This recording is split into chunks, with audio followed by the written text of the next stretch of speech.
record. Assalamualaikum warahmatullahi wabarakatuh. Bismillah, alhamdulillah, assalatu wassalamu ala rasulillah wa ala alihi wa sahbihi wa mawala.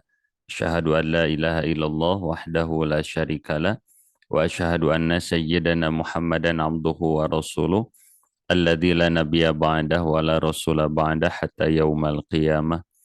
Allahumma salli ala sayyidina Muhammad wa ala ali sayyidina Muhammad kama sallaita ala sayyidina Ibrahim wa ala ali sayyidina Ibrahim wa barik ala sayyidina Muhammad wa ala ali sayyidina Muhammad kama barakta ala sayyidina Ibrahim wa ala ali sayyidina Ibrahim fil alamin innaka Hamidum Majid.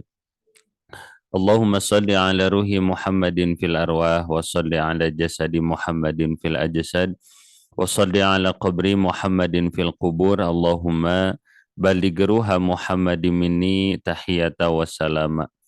Allahumma salli ala nuril anwar wa siril asrar wa tiryaqil aghyar wa miftahi babil yasar sayyidina Muhammadin al-mukhtar wa alihi al-athhar wa ashabihi al-akhyar adada ni'amillahi wa ibdali.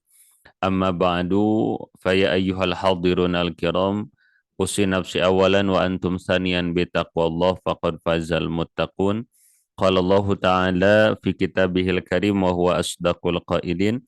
A'udzu billahi minasy syaithanir rajim wa dzakir fa inna dzikra tanfa'ul mu'minin. Wa qala aydan ya ayyuhalladzina amanu kutiba alaikumus syiyam kama kutiba 'alal ladzina min qablikum la'allakum tattaqun. Shadaqallahul 'azim wa shadaqa rasuluhun nabiyil karim wa nahnu 'ala dzalika minasy syahidin wasyakirin walhamdulillahi rabbil alamin. Bapak Ibu hadirin jamaah rahimakumullah, sebelum dimulai mari bersama-sama kita membaca surah Al-Fatihah. Kita niatkan dalam qalbu kita membaca surah Al-Fatihah ini sebagai bentuk munajah kita, sebagai bentuk doa kita kepada Allah Subhanahu wa taala. Yang pertama, semoga Allah melimpah curahkan segala bentuk kebaikan, baik kebaikan dunia ataupun akhirat, wabil khusus untuk orang tua kita dan seluruh guru-guru kita yang sudah menjadi jalan datangnya ilmu Allah kepada kita. Kita doakan semoga orang tua kita dan guru-guru kita dipanjangkan usianya oleh Allah, sehat zahir batinnya, dicukupkan segala kebutuhannya, senantiasa dijaga dari bala wal musibah, dan kita diberikan lembut hati oleh Allah Subhanahu wa taala, diberikan hidayah dan taufik oleh Allah sehingga tergolong kepada anak-anak yang mendapatkan ridho daripada orang tuanya dan tergolong kepada murid-murid yang mendapatkan ridho daripada guru-gurunya. Amin ya Allah ya rabbal alamin. Kemudian yang kedua, wabil khusus untuk hadirin jamaah yang hadir di majelis yang mulia ini, semoga dipanjangkan usianya oleh Allah, sehat zahir batin, diberikan rezeki yang luas serta berkah, diberikan keturunan yang soleh dan solehah, keluarga sakinah mawadah warohmah, yang sedang sakitnya semoga segera disembuhkan Allah, yang sedang menghadapi masalah semoga diangkat masalahnya oleh Allah, dan yang sedang memiliki doa, sedang memiliki harapan, sedang memiliki hajat, semoga selepas daripada majelis yang mulia ini doa-doa kita dikabul dengan cara Allah Subhanahu wa taala. Amin ya Allah ya rabbal alamin. Dan yang terakhir kita doakan santriyin wa santriyat, seluruh peserta didik, anak-anak kita yang Allah titipkan di pesantren Darut Tauhid, kita doakan wasilah daripada Al-Fatihah ini. Semoga seluruh santri yang Allah datangkan diberikan lembut hatinya, diberikan terang hatinya, diberikan hidayah dan taufik oleh Allah sehingga menjadi hambanya yang taat, diberikan hidayah dan taufik oleh Allah sehingga menjadi anak yang pandai membahagiakan orang tuanya. Amin ya Allah ya rabbal alamin. Ala hadhihi niyah wa ala kulli niyatin salihah nas'alukal ijabah bijahi nabiyil mustafa wa bisiril fatihah. A'udzu billahi minasyaitonir rajim. Bismillahirrahmanirrahim. Alhamdulillahi rabbil alamin arrahmanir rahim maliki yaumiddin. Iyyaka na'budu wa iyyaka nasta'in. Ihdinas shiratal mustaqim. Shiratal ladzina an'amta 'alaihim ghairil maghdubi 'alaihim waladdallin. Rabbighfir lana wa liwalidina wa limasyayikhina wa li jami'il muslimina amin. Yang sangat saya hormati dan saya harapkan doanya para alimil ulama, para ustadz, para ustadzah, sepuh bini sepuh, seluruh jajaran pimpinan manajemen, dewan guru, dewan tata usaha, dewan pengasuhan, staf karyawan, seluruh sivitas. Alhamdulillah atas rahmat daripada Allah Subhanahu wa taala, kita di hari yang kedua di bulan yang agung, bulan yang mulia, bulan Ramadan. Alhamdulillah kembali kita bisa berjumpanya untuk bersama-sama mengkaji salah satu ilmu yang Allah fardukan kepada kita, yakni diantaranya bab ilmu fikih. Nah, insya Allah Bapak Ibu hadirin wal hadirat rahimakumullah, mohon izin di kesempatan kali ini karena kita masuk ke bulan puasa, jadi di awal-awal izin kita sedikit belok dulu, harusnya mas sekarang teh tentang syurutu ijzail hajari, mengenai tata cara bersuci oleh batu. Nah, kita sedikit memanfaatkan momentum, kita menghangatkan kembali Bapak Ibunya berkenaan bab ilmu fikih puasa. Karena di antara penyebab ada hamba Allah, dia itu melaksanakan ibadah, baik itu sholat, puasa, sedekah, haji, dan lain sebagainya. Namun si ibadah itu belum karasa buahna, ya itu di antara asbab nate bahwa ibadahnya belum disertai dengan ilmu. Nah, ada orang yang dia sholat duha belum karasa gitunya akbarna rezeki itu. Dia sholat tahajud belum karasa diangkat darajat oleh Allahnya. Dia bersedekah serasa rezeki nate belum dibuka ku Allah. Dia berpuasa tapi belum dibuka tah kebaikan dunia dan akhirat oleh Allah. Nah, ini boleh jadinya di antara asbab nate nya ibadahnya belum didasari oleh ilmu. Nah, seperti misalnya di antara strategi setan teh terkadang tidak menghalangi kita daripada melakukan ibadah. Kadang setan teh tidak menghalangi kita melakukan sholat karena setan udah tahu, ah cek setan teh pengalaman ya jelema ini mah kalau digoda untuk tidak sholat pasti kita yang salah kata setan. Akhirnya gimana? Nah, setan mengeluarkan segala bentuk jurusnya, tingkah paripolah. Jadi kata setan itu kurang lebih seperti ini, kan lah orang itu sholatnya jangan dihalangi dari sholat mah, karena nggak akan bisa kita menghalangi orang itu dari sholat mah, pasti kita kalah kata setan. Atau terus kumaha. Nah, ayo nama kia strateginya biarkan dia sholat tapi kita halangi dia dari mencari ilmu sholat. Anu antukna akhirnya bagaimana dia melaksanakan sholat tidak disertai dengan ilmu. Nah, wa kullu man bighairi ilmin ya'malu a'maluhu mardudatun la tuqbalu. Sedangkan kalau ada hamba Allah dia ibadah tidak disertai dengan ilmu, nah tangkete si amal ibadah nanti belum belum bisa ngalahirkan karena buahna, karena barokahna, karena fadilahna. Nah, sehingga nanti kesananya teh ada orang dia misalnya teh terus-terusan misalnya gitu Bapak Ibunya sholat duha tapi rezekinya belum diakbarkan ku Allah, yang mana nanti di antara tujuan utama nanti memunculkan sifat suudon seorang hamba kepada Allah. Ah, cenah sholat duha teh ngajembarkeun rejeki, katanya sholat duha teh membuka pintu rejeki. Dalah saya gening sholat terus-terusan nya berbulan-bulan bertahun-tahun hirup susah wae. Ah, tos we ah tah. Jadi akhirnya teh putus asa kalau gitu Bapak Ibunya. Jadi pentingnya kita ngadasaran ibadah ku ilmu teh insyaallah nanti akan membuat kita teh bisa merasakan, bisa menyaksikan begitu benarnya gitunya apa yang Allah janjikan di antara sir atau fadilah atau barokah dari amal ibadah teh mungkin bakal karaos minimal nyayan gitunya. Nah, termasuk Bapak Ibu di antara amal ibadah yang luar biasa fadilahna karomahna itu adalah as-saumu fi syahri Ramadan, yakni puasa di bulan Ramadan. Bahkan luar biasa Bapak Ibunya di antara ciri khas orang yang Ramadan diterima ku Allah, dirahmatan ku Allah, dimagfirohan ku Allah, diitku minan nar gitu kan. Kemudian dijembarkan rezekina, diampuni seluruh dosana. Ketika keluar bulan Ramadan kayaumin waladatu umuhu, seperti bayi yang baru dilahirkan oleh orang tuanya. Ah, pokoknya nama Bapak Ibu seueur gitunya sagudang fadilah karomah fadilah. Nah, di antara kunci untuk membuka daripada fadilah keutamaan puasa tersebut adalah yakni puasa nanti kedah didasaran ku ilmu. Nah, maka Bapak Ibu kurang lebih nanti ada 5 ilmunya yang insya Allah kalau kita pelajari insya Allah akan membuat puasa kita lebih berkualitas. Apa yang pertama berkenaan dengan syarat wajib puasa, yang kedua pembatal puasa, yang ketiga sunnah-sunnah puasa, yang keempat makruh-makruh puasa, yang kelima pembatal puasa. Ya nu kalangkung yakni rukun ya. Ya. Nah, ya, Bapak Ibu hadirin wal hadirat rahimakumullah, kita akan masuk ke dalam syarat wajib puasa. Syarat wajib puasa itu yang pertama adalah Islam. Jadi wajibnya puasa itu bagi orang yang beragama Islam. Adapun orang yang tidak beragama Islam maka tidak wajib dia berpuasa. Nah, berbeda dengan orang yang murtad. Kalau ada orang yang asalnya itu Islam, kemudian dia murtad daripada agama Islam, misalnya masuk ke agama tertentu, selama dia 2 tahun murtad, itu tetap hukumnya wajib puasa. Jadi kalau ada orang dia beragama Islam, murtad 2 tahun, lalu masuk lagi ke agama Islam. Nah, maka ketika dia murtad selama 2 tahun, sholatnya wajib dikodok dan puasanya juga wajib dikodok. Itu yang pertama. Yang kedua adalah balik, Bapak Ibu. Ketika ada hamba Allah, dia sudah usia balik, maka wajib dia melaksanakan ibadah puasa.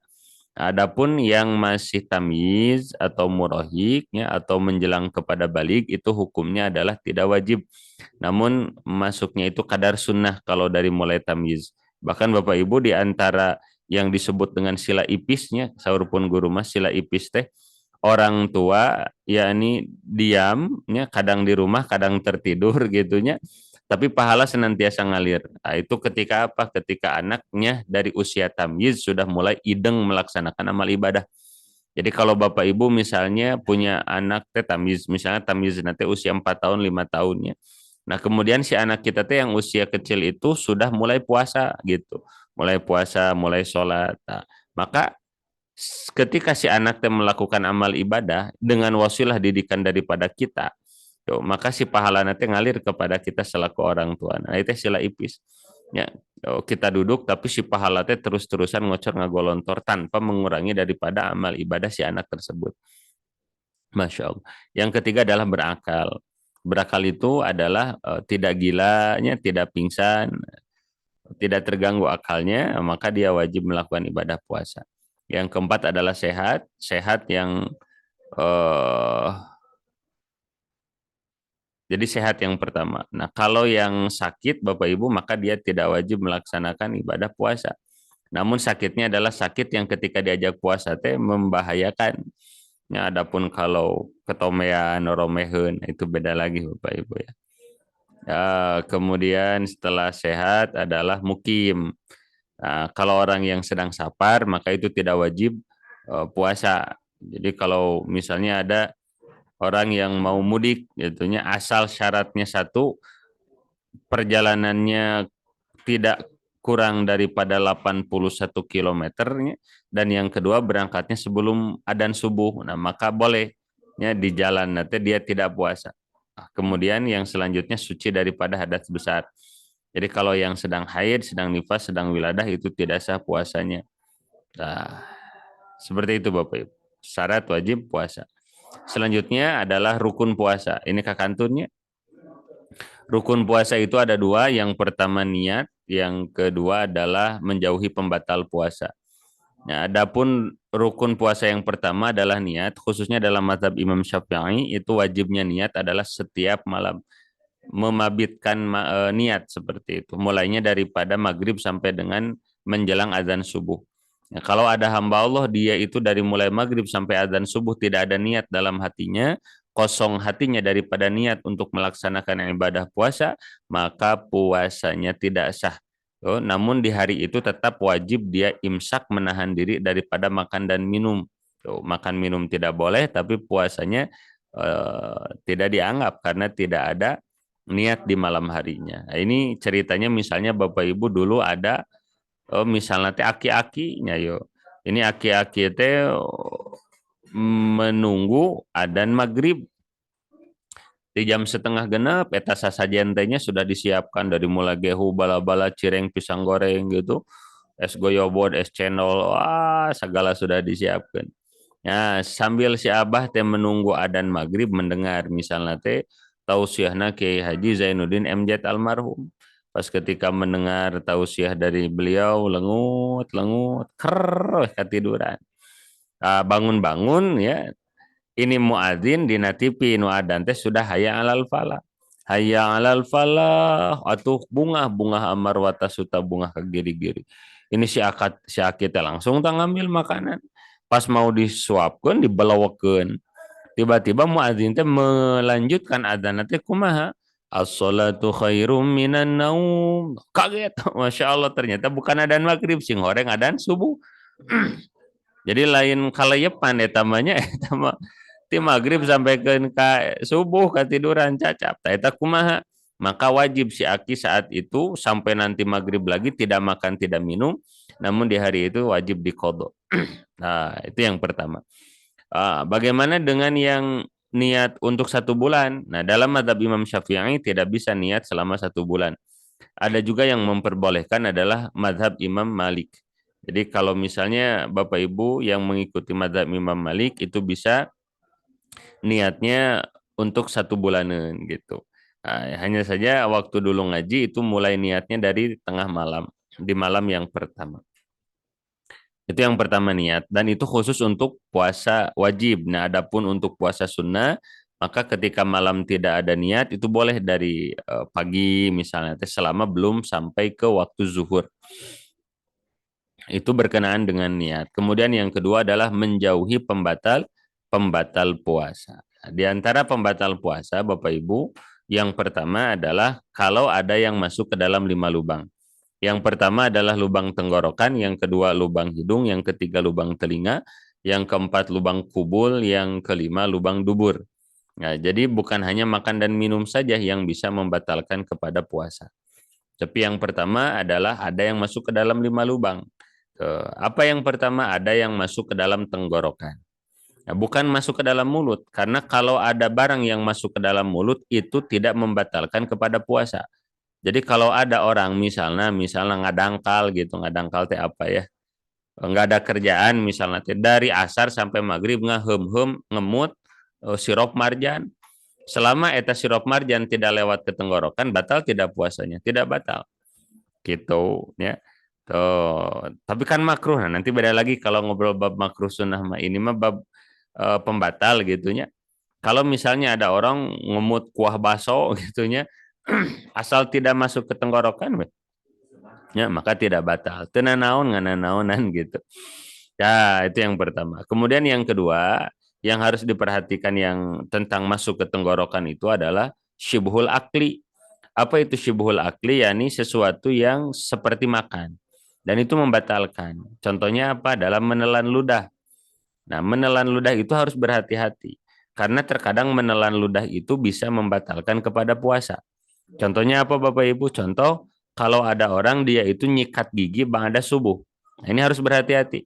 Kalau ada orang dia itu nyikat giginya ba'da subuh, kemudian nyikat giginya pakai pasta gigi gitu ya.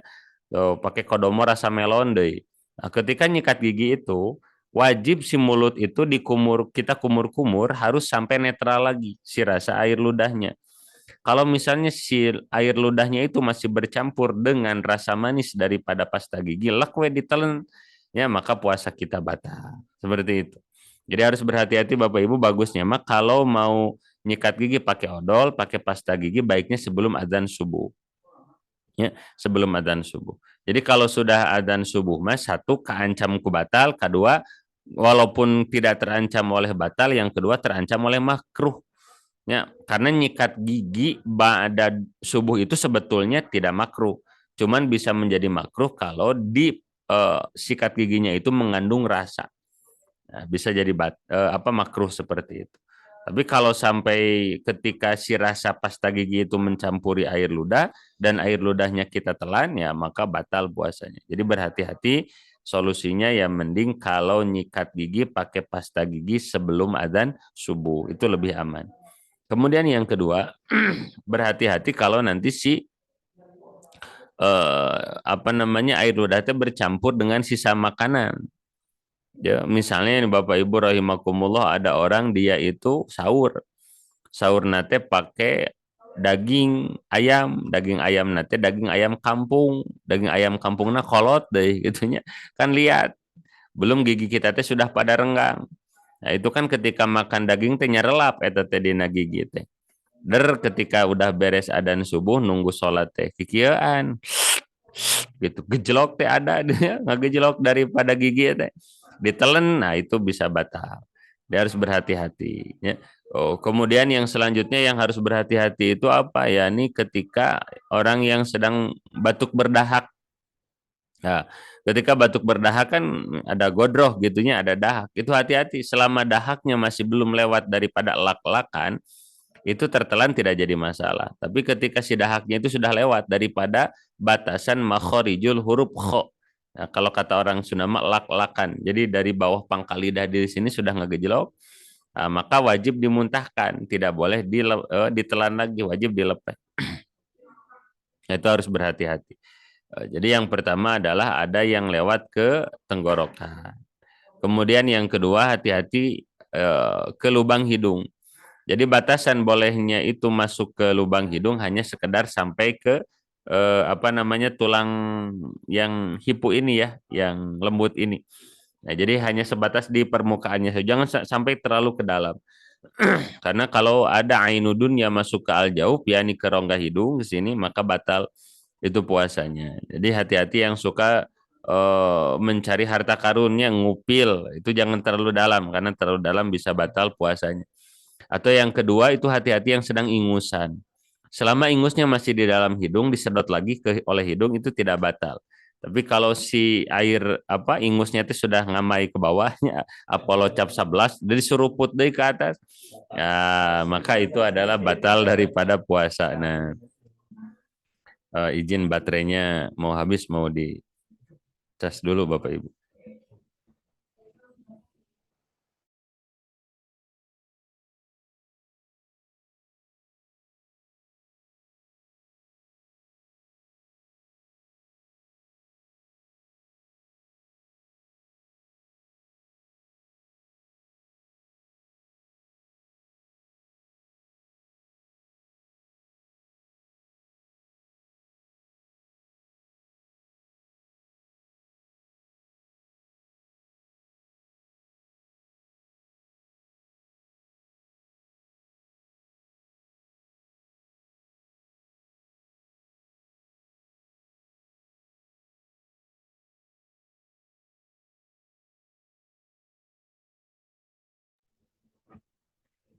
Nah, jadi dilanjutkan Bapak Ibu.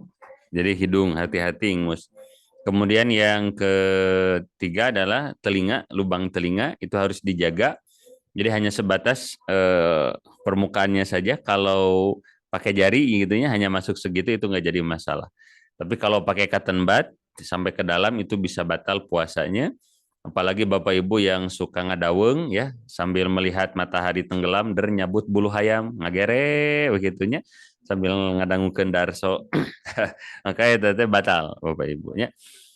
Kemudian yang keempat adalah lubang kubul dan yang kelima adalah lubang dubur. Nah, ini kalau ada ainu dunia ada yang masuk itu bisa batal. Ada yang lucu. Ada pertanyaan waktu ada kajian santri, bagaimana hukumnya menghirup gas. Nah, ternyata Bapak Ibu gas itu tergolong terhadap ainu dunia, gas, hasep. Jadi selama menghirup itu gas, selama menghirup itu asap itu disengaja maka batal. Misalnya ada gas bocor disesep batal. Tapi kalau ketika sedang memasang gas gitu ada ngejauh sedikit dan tidak sengaja terhirup maka tidak batal. Termasuk kalau sedang naik angkot gitunya, mohon maaf misalnya di samping kanan kiri ada yang sedang merokok. Nah, kalau hasupna tadi haja we disesep gitu maka batal. Tapi kalau tidak disengaja gitunya maka tidak batal. Itu karena memang yang namanya asap itu termasuk ke dalam ainud dunia ya, adalah zat-zat dunia. Jadi kalau masuk ke dalam lima rongga ini maka hukumnya adalah batal seperti itu. Itu yang pertama Bapak Ibu. Kemudian yang kedua adalah muntah dengan disengaja. Jadi kalau ada orang dia itu muntah dan muntahnya itu disengaja. Misalnya beres makan terus dia jungkir balik kuputaran yang membuat dia itu muntah, maka muntahnya itu membuat dia batal. Kecuali muntahnya tidak disengaja gitu. Dan kalaupun sudah muntah, misalnya tidak disengaja, kan itu tidak batal. Syaratnya adalah si air ludah yang bercampur dengan muntah itu harus dikumur-kumur dulu. Kumur-kumur dibuang ya baru boleh menelan ludah. karena nanti si air ludahnya itu masih bercampur dengan muntahan. Tuh. Atau yang ketiga, berhati-hati nih, ini khususnya banyak yang terjadi itu di yang punya penyakit mah. Jadi misalnya kalau sudah makan, sudah minum, kemudian ngagoler gitunya, ketika sendawa atau yang lain sebagainya itu ada yang serasa keluar dari bawah itu ke atas dan rasanya rada pahit, yaitu satu derajat dengan muntah. Kalau ditelan lagi batal, jadi kalau keluar wajib dilepehkan dan kumur-kumur dulu baru boleh menelan ludah. Itu yang kedua, muntah disengaja. Nah, ini yang ketiga yang membatalkan puasa adalah jima. Jima itu adalah batal puasanya, bahkan disebutnya kifaratul uzma. Jadi kalau ada suami istri yang keceplosan siang hari berjima, maka wajib kifaratnya itu 60 hari berturut-turut. Jadi kalau ada orang yang di siang hari berjima suami istri, maka satu harinya diganti 60 hari. Dan wajib berturut-turut. Kalau misalnya hari pertama, terus sampai hari 50, hari 59, pas hari ke-60 teh batal. Nah, maka wajib diulang daripada hari pertama lagi. Dan kabar gembiranya adalah ternyata yang wajib puasanya itu bukan suami istrinya, tapi yang wajib puasanya itu adalah suaminya saja. Adapun istrinya cukup diganti satu hari itu. Alhamdulillah. Maka kasihanilah para suami ibu-ibu ya nuju puasa ulah di Thailand. Nah, yang ketiga adalah jima. Yang keempat adalah keluar air mani. Itu membatalkan puasa. Kemudian haid itu juga membatalkan puasa. Ini hati-hati nih ibu-ibu. Karena suka ada kasus. Jadi ibu-ibu jangan hati-hati, tidak boleh modus. Maksudnya modus seperti apa?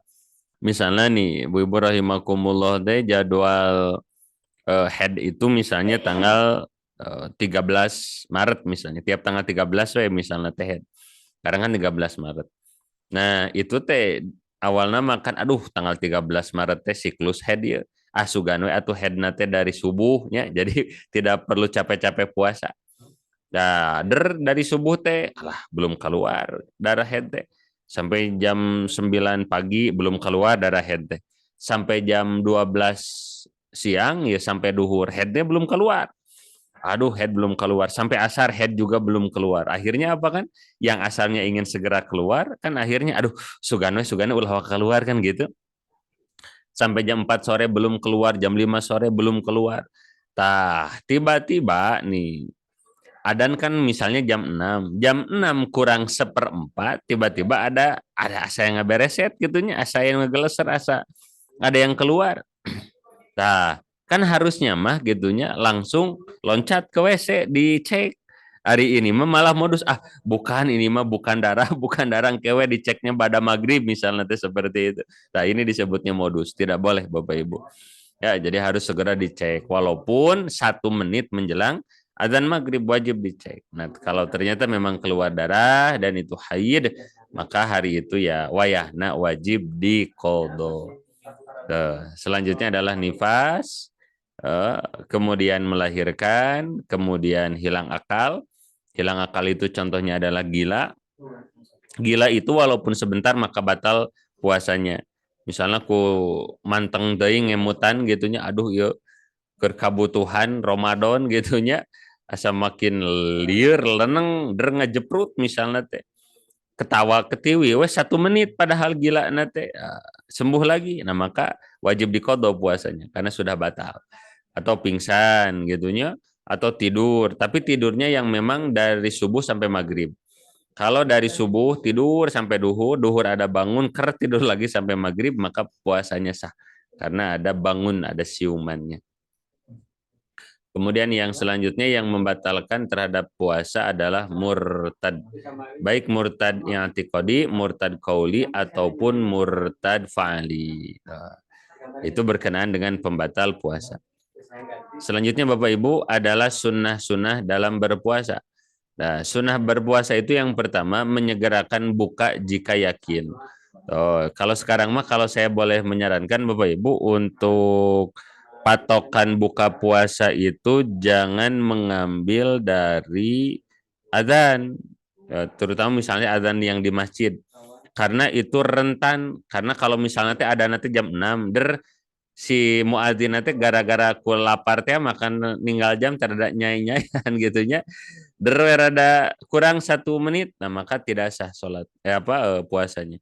Nah, maka saya menyarankan ada di penyamaan waktu itu di radio Azan FM Bandung. Nah, di sana Bapak Ibu bisa dicek ya, radio azan fm bandung.com. Radio disatukan semua, RADIO ADZAN, saya tulis saja ya Bapak Ibu ya.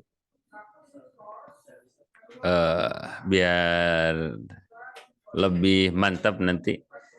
Ini mah insya Allah tepat waktu ya. Mana itu? Nah, radio ADZAN FM Bandung.com.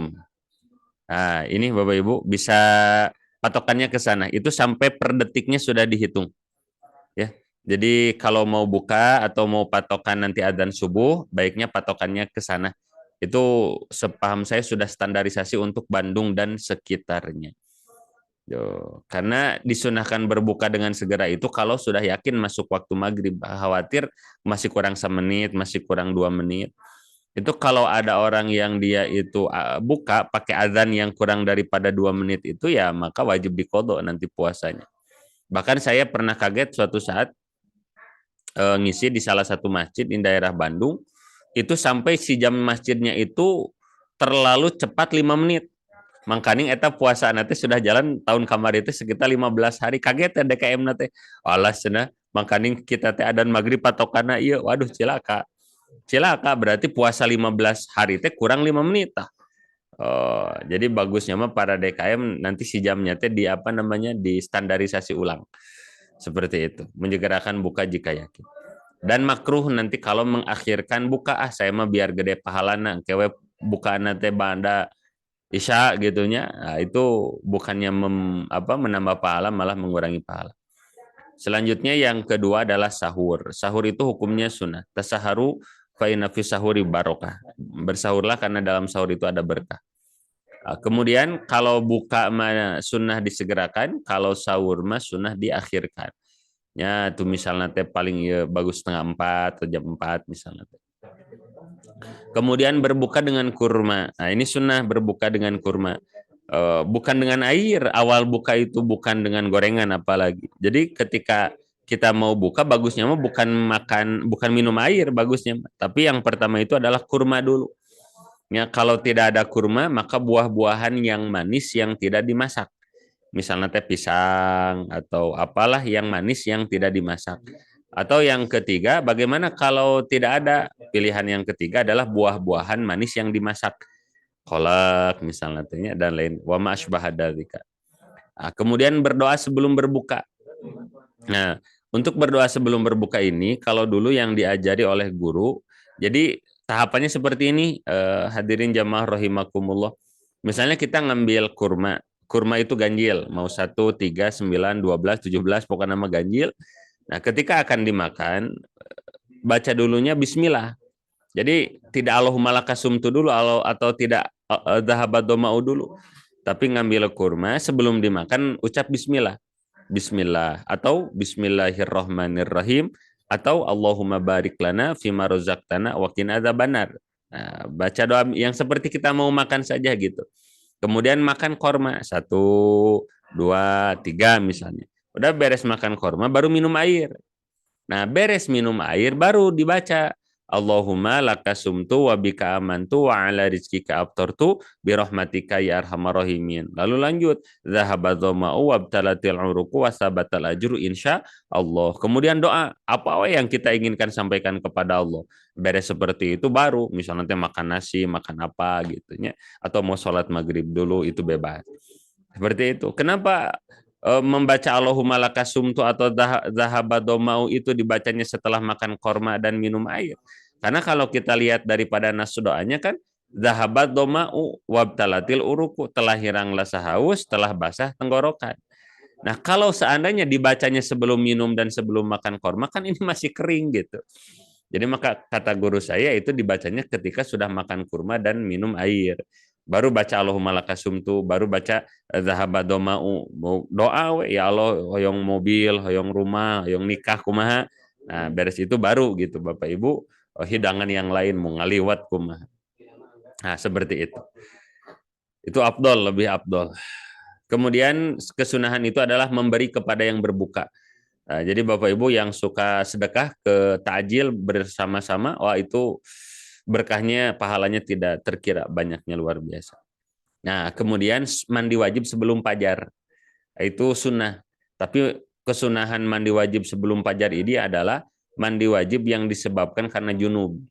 Jadi misalnya suami istri, mohon maaf gitunya, malamnya teh sosonoan, melakukan hubungan suami istri. Nah, bagusnya mah jangan sampai mandinya itu beres adan. Nah, bagusnya mah sebelum adan subuh ibakna teh. Satu sunnah. Tapi kalau yang haid itu mah bukan sunnah, sebelum subuh teh wajib.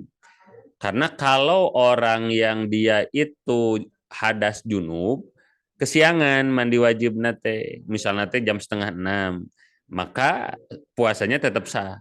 Tapi kalau orang yang kesiangan mandinya itu disebabkan karena haid, karena nifas, karena melahirkan, maka tidak sah puasanya. Tuh. Jadi bagusnya mah ya mandinya ya sebelum subuh gitu. Gimana dingin boleh pakai air hangat. Kemudian sholat tarawih dan witir itu kesunahan yang dianjurkan. Bahkan Bapak Ibu, saya dapat ilmu luar biasa. Kata guru saya, ya jang senah di Ramadan mah harus pandai berstrategi. Pandai berstrategi bagaimana? Kan kalau pahala sunnah jadi pahala wajib di Ramadan. Dan pahala wajib 70 kali lipat gitu di apa di tikal-tikal nate. Nah, sekarang mah kieu we bagaimana caranya agar sholat taraweh teh jadi wajib. Kalau kita sholat taraweh dan sholat taraweh teh sunnah, nah kan berarti nanti ditikal kena jadi wajib saja. Tapi kalau kita melakukan sholat taraweh teh yang mana sholat taraweh teh hukumnya teh wajib bagi kita. Nah, maka nanti taraweh nanti akan 70 kali lipat pahala wajib. Nah, pertanyaannya bagaimana cara membuat sholat tarawih yang asalnya sunnah menjadi wajib? Yaitu dengan cara dinazarkan. Jadi sebelum sholat taraweh teh dalam hati, ya Allah niat saya nadar sholat taraweh 2 rakaat. Tiap mau sholatnya misalnya. Jadi usoli sunata tarawih al mangduroh. Niat saya sholat tarawih yang barusan dinadarkan karena Allah. Nah, maka pahalanya akan berlipat-lipat. Karena beda sholat taraweh biasa dengan sholat taraweh yang dinadarkan. Itu nanti pahalanya lebih tinggi sholat taraweh yang dinadarkan. Gitu. Nah, selanjutnya adalah yang selanjutnya adalah membahagiakan sesama atau si'atu 'alal 'iyal diantaranya adalah memberikan keleluasaan yang lebih kepada keluarga di bulan Ramadan. Kalau misalnya bapak-bapak ya ngasih resiko jajan ke istri teh 1 juta per hari. Tah atau pas Ramadan mah ngasih teh 2 juta gitu. Neng pokoknya mah ya 2 juta teh akang kudu seep, awas lamun teu seep akang bendu. Woi, mantap. Itunya. Jadi kalau misalnya biasa ngasih jajan 10.000, ngasih jajan 20.000. Eta teh kasunahan. Atau si'atu 'alal 'iyal. Dan memang ini kadang lebih beratnya daripada sholat taraweh karena ngelawan nafsunya lebih besar. Itu sunnah-sunnah puasa. Selanjutnya adalah makruh-makruh puasa. Makruh puasa yang pertama adalah menggigit benda-benda. Misalnya sedang belajar ngagigit-gigit naon pulpen, buku atau kukunya itu adalah makruh. Kalau sampai pecah dan tertelan maka batal. Mencicipi makanan makruh ya, kecuali yang ada hajat. Misalnya seorang istri lagi masak, khawatir sayur sop rasa kolak, cobaan selama dilepehkan kumur-kumur lagi itu tidak jadi masalah. Tapi kalau tidak ada keperluan gitunya ketika datang paket gitunya atau parcel aya sirup marjan beureum rasa kokopanan tidak percaya der di lamot telah dikenyot oh nya ieu mah kokopanan dilepehkan lagi eta makruh. Lalu kumur-kumur sebelum berbuka. Nah, ketika mau buka, kumur-kumur terus dimuntahin kumurannya, maka itu makruh. Nah, karena daripada mulut yang berpuasa itu berkah, ya, tidak boleh dimuntahkan makruh. Bagusnya mah ditelan kalaupun mau kumur-kumur. Kemudian berendam. Nah, berendam ketika puasa itu makruh. Misalnya kita teh aduh panas gitunya, ngeem dina betab. Tidak ada betab dina bak, tidak ada bak dina ember, tidak ada ember dina toren, maka itu makruh. Tapi kalau seandainya ada yang masuk ke dalam 5 lubang bisa batal. Nah, maka hati-hati kalau bisa guru olahraga atau kita iya gitunya apa sedang puasa jangan apa namanya ngojai. Oh, kita gitunya mau berenang, bagusnya mah nunggu maghrib. Jadi nanti kalau ada praktek berenang, nunggu aja pada maghrib. Resepnya pada maghrib ngararojai. Karena kalau sedang siang berenang itu khawatir ada yang masuk ke dalam 5 lubang. Tapi lagi mana ada mau siang, boleh tidak? Boleh, selama bisa memastikan tidak ada yang masuk ke dalam 5 lubang. Jadi kalau mau berenang bawa kapas, kapas masukin ke mulut, ke hidung, ke telinga gitunya, kubul dubur tinggal dibungkus ke kain kapan. Nah, itu berendam, itu makruh. Kemudian bersiwak setelah zawal. Siwak itu hukumnya sunnah, tapi kalau dilakukan dari zuhur ke sana itu hukumnya adalah makruh. Kemudian berbuat yang tidak berbuah ibadah, misalnya sedang puasa main game gitu. Hati-hati yang jamaah mabariyah ya, itu makruh ngurangan karena pahala puasa. Kemudian memakai minyak wangi taatur dari duhur ke sana itu juga makruh. Kemudian hijamah berbekam makruh. Kemudian berlebihan dalam istinsyak dan madmadah, yakni berlebihan dalam berkumur dan memasukkan air ke hidung. Kalau sampai ke dalam maka batal puasanya. Terakhir Bapak Ibu, yakni pembatal pahala puasa. Ada orang yang pahalanya yang puasanya sah tapi tidak dapat pahala. Siapa itu yang melakukan pembatal pahala puasa? Apa yang pertama? Gibah, ngobrolkeun batur gitunya, baik itu apa namanya kejelekan besar, kejelekan kecil, fisik atau tingkah laku. Hati-hati Bapak Ibu, itu kalau dilakukan bisa batal pahalanya. Namimah ngadu domba, resep lamun ningali batur pasea teh gitunya. Kita berdusta, bohong. Hati-hati, ini bisa membatalkan pahala puasa. Melihat yang halal dengan syahwat. Jadi melihat yang halal tapi dengan syahwat itu bisa membatalkan pahala puasa. Jadi bagusnya mah istri di rumah kalau sedang suaminya puasa bagusnya pakai mukena lah. Ya, jangan pakai baju-baju yang bisa membuat sang suami itu naik ampere. Karena itu bisa membatalkan pahala puasa gitu. Yang halal saja kalau dilihat pakai syahwat itu bisa membatalkan puasa. Nah, kemudian apa? Melihat hal yang haram. Melihat hal yang haramah mau ada syahwat atau tidak ada syahwat itu batal pahala puasa. Nah, jadi ini harus berhati-hati Bapak Ibunya karena ini di antara godaan besar bagi kita yang puasa itu di antaranya adalah mata.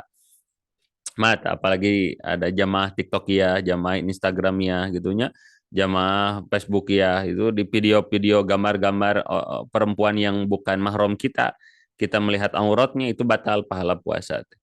Ya, ada saya mah di YouTube misalnya teh nonton teh agim di YouTube teh biasanya Ustad kade bagusnya mah kalau Ramadan mah YouTube-na atau YouTube premium ya, jangan YouTube yang gratisan. Kenapa? Sedang nonton agim datang iklan Shopee COD, Shopee COD, terus si iklan nanti tidak pakai jilbab. Nah, kita melihat kepada rambutnya gitu. Nah, hati-hati bisa batal pahala puasa. Kemudian sumpah palsu, perkataan dan perbuatan keji, maksiat dan lain sebagainya. Termasuk hati-hati ketika ada yang puasa tapi belum menutup aurat atau membiarkan keluarganya tidak menutup aurat itu bisa membatalkan pahala puasa. Kemudian kiat sukses terakhir Bapak Ibu untuk puasa itu adalah bagusnya mah jangan banyak jalan-jalan, jangan banyak main HP, jangan banyak nonton TV. Kenapa Bapak Ibu rahimakumullah? Karena banyak pembatal pahala hungkul. Ya, sok misalnya kita Bapak Ibu sedang puasa jalan-jalan ke Gerkalong. Di Gerkalong teh aduh ya Allah banyak penampakan-penampakannya. Sekali melihat mah asal langsung dipalingkan itu kan tidak jadi maksiat, tapi yang jadi masalah ketika ada penasaran ngolebat astagfirullahaladzim kayak tadi tasa kurang jelas ditinggali deui. Batal itu pahala puasa. Dina HP segala aya, dina TV juga itu hati-hati juga dina TV Bapak Ibu. Lagi nonton Upin Ipin iklan, iklan nanti iklan sirup, iklan apa yang mana yang apa artis nanti tidak pakai jilbab, lalu kita melihat daripada auratnya itu bisa batal puasa. Pahalanya seperti itu. Maka di antara solusinya adalah ini tidur Bapak Ibu. Banyak tidur di bulan puasa itu makruh aslinya. Tapi ketika head to headnya antara makruh dan haram, maka makruh lebih diutamakan. Kalau ada orang Bapak Ibunya sedang puasa ingin selamat zaman sekarang, maka di antara wiridannya adalah Bismika Allahumma ahya wa bismika amut. Beres sholat subuh, wirid Bismika Allahumma ahya wa bismika amut. Ker sampai lohor. Lohor sholat, beres sholat Bismika Allahumma ahya wa bismika amut sampai asar. Asar sholat, beres sholat Bismika Allahumma ahya wa bismika amut. Sampai kapan? Maghrib, salamat puasa. Bukannya memperbanyak tidur itu makruh, betul bagi orang yang kalau bangunnya ngaji Quran. Kalau orang yang kalau bangun ngaji Quran makruh banyak tidur. Kalau orang yang bangunnya sedekah, bangunnya birrul walidain, bangunnya nyari ilmu, itu kalau banyak tidur makruh. Tapi kalau kita setiap bangun nontonnya teh Netflix, nonton teh Disney Hotstar, nonton YouTube gitunya, drakor, atau saya mending bobo, itu lebih lebih menyelamatkan. Dan masya Allah, tabarakallah, Bapak Ibu rahimakumullah, memang ini yang yang berat itu. Di antara saumul khusus itu adalah ketika orang yang berpuasa bukan hanya menahan lapar, bukan hanya menahan haus, tapi sudah bisa belajar menahan zahirnya, anggota badannya, dari segala perbuatan yang tidak disukai oleh Allah Subhanahu wa taala. Mungkin itu Bapak Ibu yang bisa disampaikan, semoga ada guna dan manfaatnya. Sebelum ditutup, mungkin di antara Bapak Ibu akan ada yang menyampaikan tanggapannya. Dipersilakan Bapak Ibu. Oh, ada. Oh, mangga mangga Pak Den. Tadi ini kan di ULSTEK yang membatalkan itu adalah keluar air mani. Ya. Kalau mimpi basah di siang hari. Oh, siap. Kan maha. Baik. Terima kasih, ada pertanyaan langsung di sini Bapak Ibu. Jadi bagaimana tentang keluar air mani itu kan membatalkan puasa. Nah, bagaimana yang ketika puasa lalu dia itu mimpi basah dan keluar air mani, itu batal atau tidak? Itu bisa batal bisa tidak. Bisa batal bisa tidaknya apa? Sebelum tidurnya ada mukadimahnya atau tidak gitu. Maksud mukadimah seperti apa? Ada misalnya mohon maaf, ada orang yang lagi puasa sebelum tidurnya itu mohon maaf gitu, melihat gambar-gambar yang negatif, melihat gambar-gambar yang berbau syahwat, lalu terbawa tidur dan tidurnya mimpi basah dan keluar air mani, maka itu batal katanya, karena ada mukadimah. Tapi kalau sebelum nate ngaji Quran atau sedang baca buku, tiba-tiba tidur dan ketika tidurnya mimpi basah, keluar air mani, maka kalau keluar air mani yang kedua yang tanpa mukaddimah itu, maka hukum daripada puasanya tidak tidak batal. Itu badan paling, dan ada mukaddimah atau tidak. Kemudian ada pertanyaan yang kedua, ini dari chat. Afwan izin bertanya, apakah ada keterangan atau madhab yang menyebutkan kalau batas imsak puasa itu setelah beres adzan subuh, jadi ketika adzan subuh masih berkumandang, masih adzan berkumandang masih bisa minum dan makan. Bapak Ibu rahimakumullah, sejauh yang saya pelajari itu kalau sudah terdengar adzan maka sudah masuk waktu subuh ya, wajib dimuntahkan itu makanannya ketika di mulut masih ada makanan. Tapi patokannya adalah waktu ya Bapak Ibu, bukan azan. Karena kalau ada orang, kita ini udah ada patokan nih, azan itu jam setengah lima. Dan ternyata yang di samping rumah kita, masjid itu adanya jam setengah lima kurang lima. Nah, maka santai saja, karena patokan kita itu misalnya di waktu. Tapi kalau yang azan itu memang tepat waktunya, lalu di mulut masih ada makanan minuman, ketika ngong adzan masuk waktu subuh, maka wajib dimuntahkan. Kenapa? Kan ada dalilnya, katanya barang siapa yang masih ada makanan hidangan di tangannya atau di mulutnya maka selesaikan saja makan minumnya gitu. Betul ada, cuman di sini ada lanjutannya. Lanjutannya itu ini azan siapa? Karena di zaman Kangjeng Nabi azan itu ada azannya Umi Maktum, Sayyidina Umi Maktum, ada azannya Sayyidina Bilal, ya azan awal, azan akhir.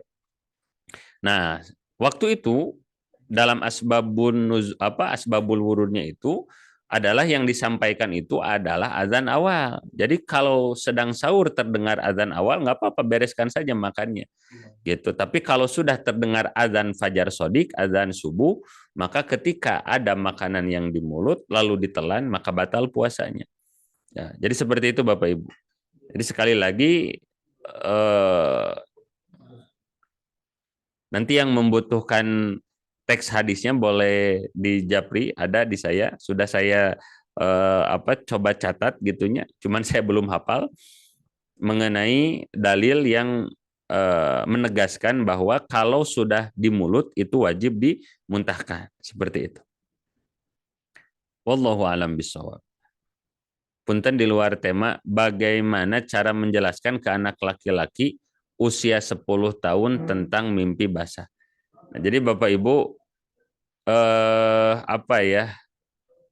komunikasi dengan anak itu khususnya tentang bab ini memang cukup riskan seperti itu. Cuman kalau kita melihat kepada perkembangan anak, memang sebetulnya anak itu kadang pengetahuannya sudah melebihi daripada usianya. Ya, ketika berbincang dengan teman-temannya atau mohon maaf kadang dari media sosial dan lain sebagainya. Sehingga memang terkadang kita nanti teh dapat info dari anak. Misalnya teh abi atau abah atau umi ujang teh mimpi kayak gini ini teh gimana seperti itu ya. Nah, intinya mah Bapak Ibu kan kalau ihtilam itu keluar air mani, al-imna'u itu bisa memang mohon maaf airnya memancar atau nyedek si air maninya itu mau keluar walaupun tidak memancar. Nah, maka itu sudah masuk ke dalam kategori kepada anak yang sudah balik. Nah, jadi mungkin Bapak Ibu ya ngebuka komunikasinya memang setiap anak punya cara komunikasi masing-masing gitu Bapak Ibu yang memang kita selaku orang tua insya Allah sudah paham. Nah, paling ya kalau saya menyarankan mah biarkan nanti si anak yang mengungkapkan pengalamannya kepada kita. Paling kita tinggal nyetir gitu. Karena kalau ngabahasakeun saur orang Sunda mah sacewerelena gitu nya dan memang rada rada bingung juga nya, rada canggung dan lain sebagainya. Mungkin itu Bapak Ibu ya kalau ingin mengkomunikasikan tentang mimpi basah ya kita sistemnya jadi pewawancara saja nanyain biarkan mereka yang yang menyampaikan kepada kita kumaha-kumaha. Nah, kita tinggal nyetir seperti itu. Tumaros upami katangtosan puasa sarang penggantina kanggo ibu menyusui di obat madhab kumahanya. Jadi Bapak Ibu di Sapinah itu sudah ada. Kalau ibu menyusui dan hamil itu tidak puasanya karena memang khawatir kepada bayinya saja, maka wajib qadha plus kifarat fidyah gitu. Jadi kalau tidak puasa 30 hari plus fidyahnya itu 30 kilo atau satu harinya itu bisa 6 on saparapat, tapi di istiqmal jadi 1 kilo, itu lebih bagus. Itu yang pertama. Tapi kalau dia tidak puasanya itu karena selain mengkhawatirkan si bayi juga, mengkhawatirkan diri ibunya sendiri, sudah makarunya ka bayi teh bisi asi nate sedikit gitunya. Ditambah saya kalau pas lagi nyusuan menyusui teh puasa sok leles. Nah, maka itu disamakan dengan orang yang sakit, maka cukup qadha saja tanpa perlu dengan fidyah. Nah, kenapa ada kok kalau khawatir ke bayi saja jadi qadha plus fidyah? Karena itu tergolong orang yang dia itu membatalkan puasa untuk menolong orang lain. Nah, itu ada di bab pasal-pasal terakhir kitab Safinah. Seperti itu. Punten kalau untuk ibu menyusui apakah boleh bayar fidyah saja dan tidak mengqadha puasa? Apa harus bayar fidyah dan qadha? Barusan jawabannya seperti itu Ibu ya. Jadi harus bayar qadha gitu. Adapun harus plus fidyah atau tidak, ya tergantung tadi motivasinya. Apakah khawatirnya ke bayinya saja atau khawatir juga ke diri si ibunya. Nah, kalau plus khawatir kepada diri si ibunya maka cukup qadha saja, tapi kalau hanya khawatir kepada si bayinya saja, maka wajib qadha plus fidyah. Apakah boleh fidyah saja? Bolehnya fidyah saja satu bagi orang sakit yang tidak ada kemungkinan sembuh, dua untuk manula yang tidak ada kemungkinan bisa puasa dan sudah sepuh. Atau kalau yang hamil ya yang kemungkinan akan hamil terus sampai meninggal, itu mah nggak apa-apa. Tapi kan kalau ibu-ibu kemungkinan kan ada masa tidak akan terus-terusan hamil seperti itu. Sehingga tetap wajib ada qadha-nya seperti itu. Afwan di luar tema, jika qadarullah ada takdirnya menunaikan ibadah umroh, namun kedua orang tua masih lengkap, apakah pergi umroh mendahulukan orang tua terlebih dahulu atau boleh mendahulukan diri sendiri? Khawatir sama halnya dengan sholat berjamaah di masjid, mendahulukan diri sendiri di saf pertama, bila di saf pertama masih ada kosong, baru mempersilahkan orang lain, jazakumullah khair. Jadi al-itharu, isar itu Bapak Ibu, adalah makruh dalam perkara ibadah. Kalau isar dalam perkara duniawiyah, maka itu kesunahan. Tentang makanan mendahulukan orang lain bagus, gitunya. Pakaian mendahulukan orang lain bagus, snack mendahulukan orang lain bagus. Tapi dalam perkara amal ibadah, itu maka isar itu hukumnya adalah makruh. Tapi bukan haram, Bapak Ibu. Ya, sekali lagi bukan haram. Bagaimana tentang ada rezeki misalnya ingin menunaikan umroh, apakah saya aja sendiri tanpa orang tua atau orang tua tanpa saya atau dua-duanya. Kan bagusnya mah inginnya mah gitu dua-duanya bareng dengan orang tua. Namun Bapak Ibu satu tidak menjadi eh, salah kalau misalnya kita berangkat duluan tanpa orang tua misalnya karena rezekinya belum ada. Dengan catatan kita minta ridho daripada orang tua kita gitunya sehingga kita berangkat umroh pun orang tua tidak merasa gimana gitu ya. Tapi rata-rata sih kalau orang tua lihat anaknya umroh tidak akan ada rasa iri insya Allah. Cuman kitanya aja selaku anak yang merasa kurang sempurna gitu. Cuman ada yang kedua, Bapak Ibu, sing yakin selama kita itu memiliki keinginan yang kuat, ya, semoga diberikan jalan oleh Allah Subhanahu wa taala, ada rezeki min ghairi layah tasib dari arah yang tidak disangka-sangka sehingga ketika kita menunaikan umroh kita bisa ngajak orang tua gitu. Jadi jangan putus asa Bapak Ibu, jangan jangan kecil hati.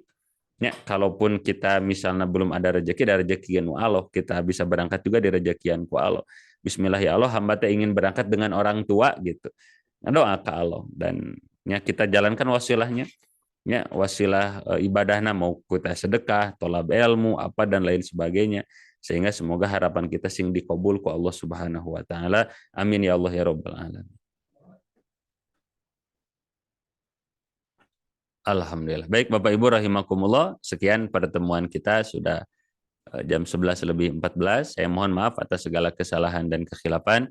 Semoga apa yang disampaikan berada dalam ridha Allah Subhanahu wa taala. Kalau ada kesalahan dan kekhilafan semoga diampuni oleh Allah Subhanahu wa taala. Amin ya Allah ya rabbal alamin. Sekian Bapak Ibu rahimakumullah, atas segala eh, kelebihan dan kekurangannya saya mohon maaf. Sekali lagi kita tutup dengan doa kifaratul majelis. Subhanaka Allahumma bihamdika asyhadu alla ilaha illa anta astaghfiruka wa atubu ilaik. Tunuhun khususna Pak Jeffrey, Pak Erwin nuhun ya atas rancangan yang belum screenshot mangga Bapak Ibu pilih acan screenshot. Tunuhun kasadayana tunuhun.